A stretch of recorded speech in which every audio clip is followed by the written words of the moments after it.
Nakakalungkot dahil binigyan ho kayo ng pribileyo mag-distribute ng tubig, pero ginagantyo niyo naman po ang publiko.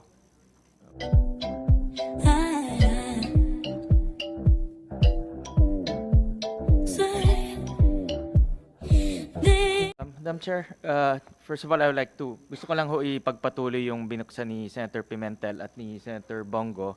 Kay Administrator, salamat. Nandito ho tayo dahil nabuksan ng ating Pangulo at nagalit siya dito sa desisyon ng arbitral ruling, no? Na pinapabayad po ang consumers ng mahigit 10.8 billion pesos. No? Ano po ang pulot dulo ng arbitration? Bakit po nagkaroon ng arbitration proceedings? Ano po yung pulot dulo ho nito? Sir, I cannot answer for the position of those who have made the earlier filing of the arbitration, but I can only speak for the present, sir. So, Okay lang po, dahil yung carry over naman ho to eh. Kung ano yung nangyari dati sa MWSS, dala-dala nyo rin ngayon eh. No? So ano ho yung mga kasong na hindi ho nagkakaintindihan between MWSS and the concessionaires? sa ngayon naman po, Hindi nyo pinayagan magtaas ng rates eh. yun po yung during that time nung 2015 na nag-file yung yung concessionaires dahil po yung sa rate rebasing po, so it was regulated by the MWS then that time to not to implement po yung rates po during that time. Bakit po? Bakit hindi? Pero ngayon po, nag-implement po kami. We have also imposing, the regulators is also imposing, kaya po nagkaroon tayo ng deferment of the price hike o cost of water this 2018. Pero So, yung arbitration, bakit ho nagkaroon ng arbitration? Ano po yung kasama po yun sa provisions of the concession agreement. Oo nga, pero may pinag-aawayan kayo eh. Correct? Yun po, yung dahil po ano doon yung pinag-aawayan? Yun po yung hindi po na ibigay na increase. Bakit hindi ho binigay? Yun po yung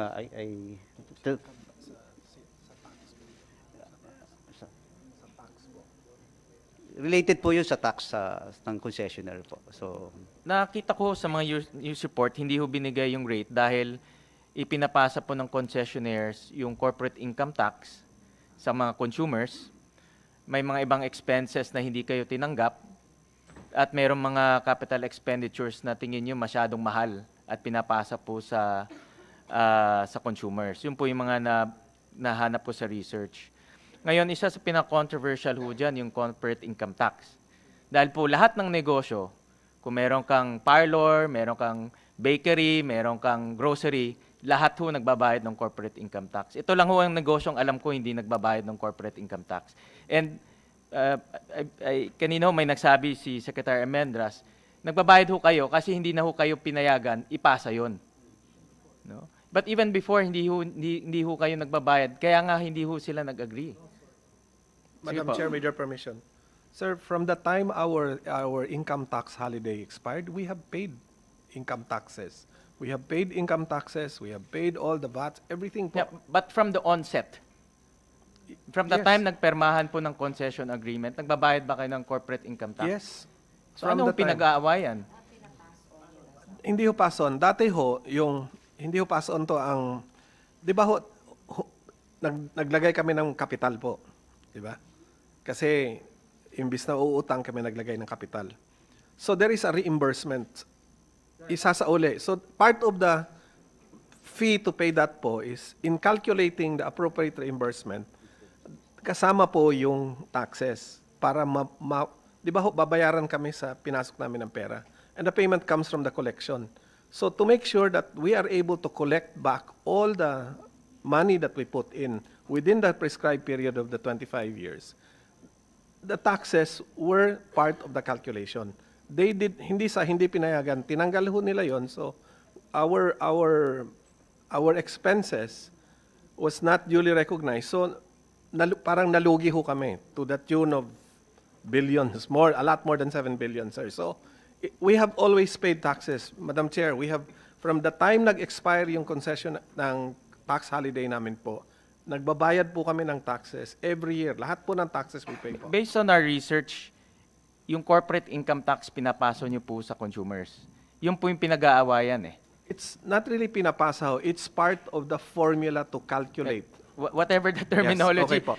pinapasa nyo ho yun, no? Paikot-ikot lang ho tayo, pinapasa nyo ho yun, no? O, pinapasok nyo lang doon, tinatago nyo somewhere, nahuli ho kayo, pinapasok. In short, pinapasa nyo ho yun. No? Yes, sir. It's as per agreement, as per the contract, it is part of the... Hindi po namin tinatago yon dahil nga... Correct nga ho. Kaya nga, ito lang ang negosyo na alam ko na hindi ho nagbabayad ng corporate income tax. No? Kahit na bakery ho, kahit na salon, nagbabayad ho yan ng corporate income tax. Kaya ho tayo nag-aaway eh. Kaya ang gobyerno at ang concessionaire ho nag-aaway dahil hindi ho nga nagbabayad ng corporate income tax. Ngayon, dito po sa presentation ho ni Dr. Lazaro, dun sa rate adjustments, can we flash that? In section 9.4 of the concession agreement, nakita ko ho dito na part doon sa na kasama ho dito sa concession agreement is business taxes. No? Tama po ba? Tama po. Dito sa sa concession agreement, aside from the capital expenditure, pinayagan po ng concession agreement na ipasa yung business taxes. Tama po. Ngayon, kanina ho, Dr. Lazaro, can we flash that rate adjustment? Nasa dulo ho yan. Sa dulo. Binasa ko ho kasi yung Sige pa. makapal yung Apa. presentation. Sa dulo siya. Sige, malayo. Sige. Faster. Yeah, malapit na. Kapal to, parang... Lumampas na. Up. Before.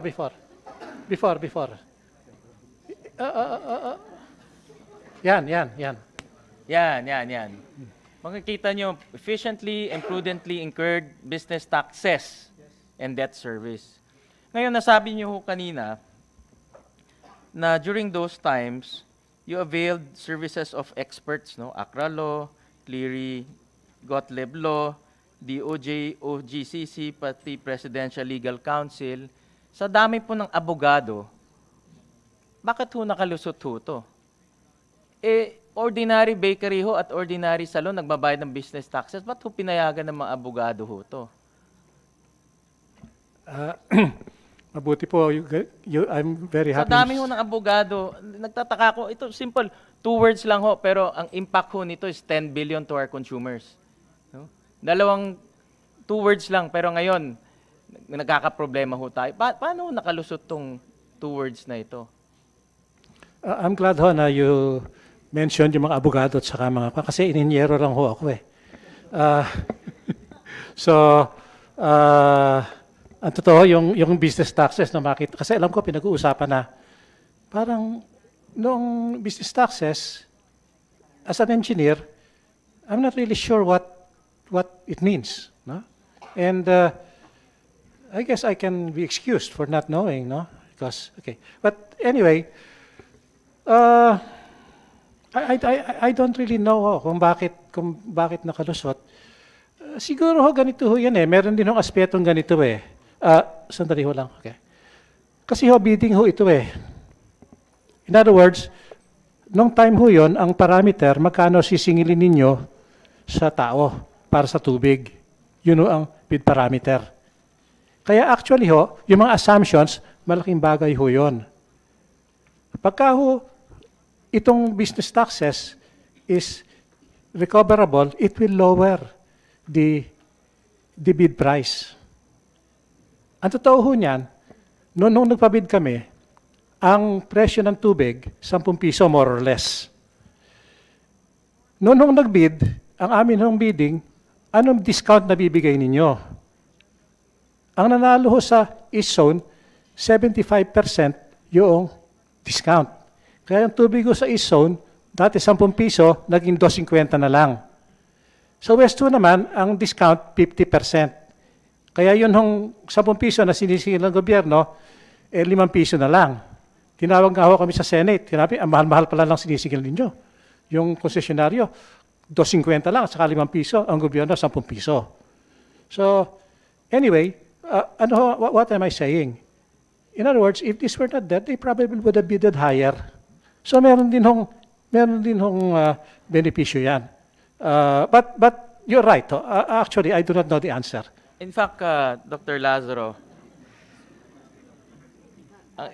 yes. Senator Gatchalian, let me just maybe put things in perspective. Every person to be consulted in a particular agreement have their own expertise to bring to the table. So maybe Dr. Lazarus is more on the engineering part, correct me if I'm wrong.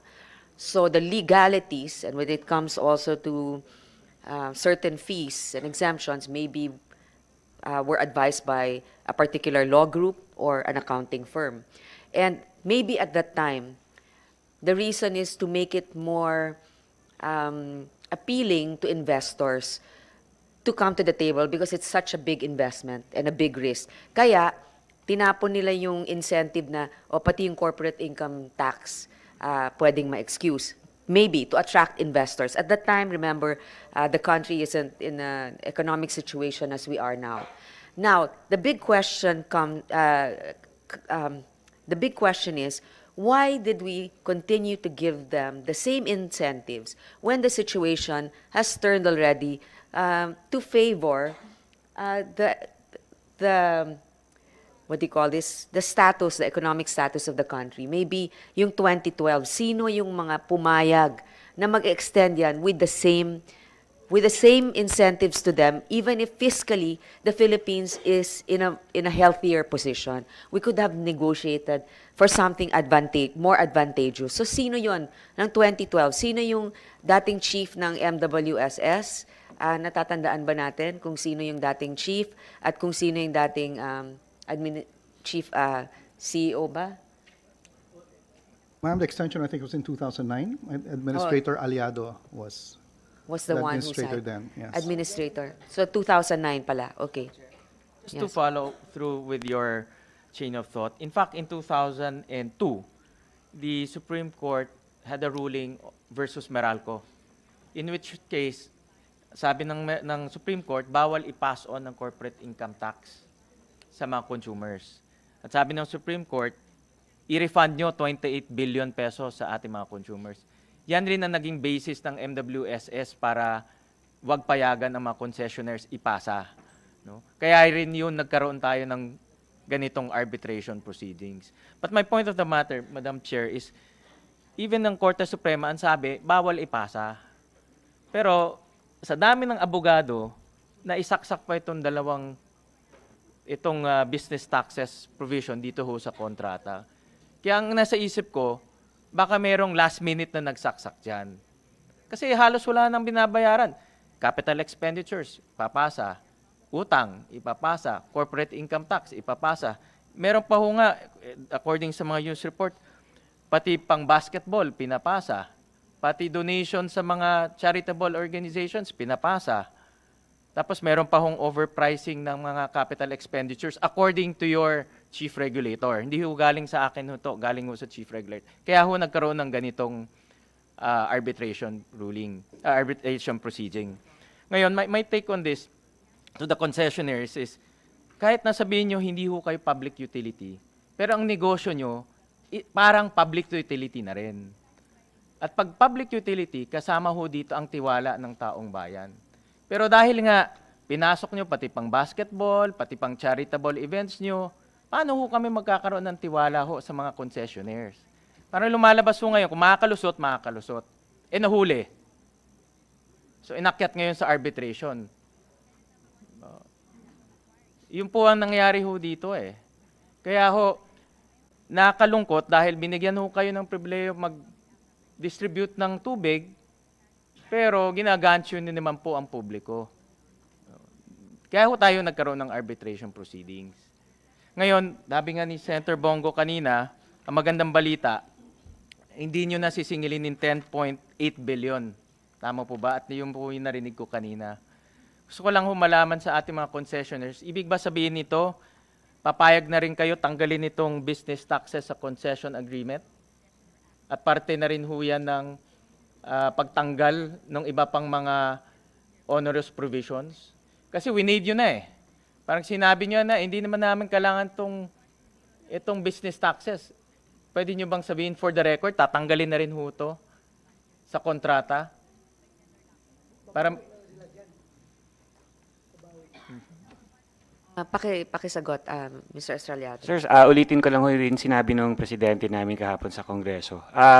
Willing ho kaming to sit down with MWSS at pag-aralan lahat ho ng terms na the government finds objectionable dito sa concession agreement, including ho yung provision sa recoverability ng taxes. Ang hinihiling lang ho namin is makababigyan pa rin ng karampatang return doon sa mga investments ng ating mga shareholders. problema yung return. Pero let's be clear, in business taxes, yung pang basketball nyo, pang art, meron ba ako nakita mga iba-ibang mga gastusin na wala namang kinalaman. Basketball, wala namang kinalaman sa distribution ng tubig. Tama ho. Ngayon pa lang ho, actually, dalawa-dalawa yan. Kami mismo, mga donations ho, mga sports events, hindi na ho namin yan sinasali. Nilalagay nyo kasi doon, Maynila donates, pero si Juan de la Cruz nagbabayad. Hindi ho. Tinatanggal ho yan. Unang-una, 2 beses. Una kami nagtatanggal kasi sinasubmit ho namin sa regulatory office yung expenses for recovery. So bukod doon, sila din sinasala din nila. So baka may makakita pa sila na hindi pa namin itatanggal. Nagtatanggal din ho sila. Ang nangyari ho kasi, sir, nahuli. Nahuli ng chief regulator. Kaya nagkaroon tayo ng ganitong gulo. Yun po ang nangyari. Ang sinasabi ko lang, na-violate ang public trust in my view. Because binigyan kayo ng pribileyo para mag-distribute. Maybe legally hindi kayo public utility because of your concession agreement, but you're acting like a public utility. And that's what I want. Gusto ho namin malaman na yung pag-waive nyo ba, ibig sabihin tanggalin nyo rin itong business taxes. Sa akin, tingin ko dapat tanggalin. Kasi winave nyo na rin eh. Ibig sabihin, hindi nyo na rin kailangan, sumang-ayon kayo na hindi nyo kailangan.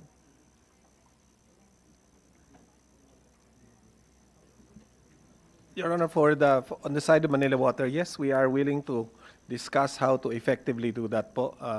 For the record, Your Honors, we submit all our expenses to MWSS for review. Wala po kaming basketball team. We make sure po na all our expenses, even po our regulatory compliance po in the international scene, hindi po namin sinacharge. So, just on going back to the taxes po, we are more than willing to discuss.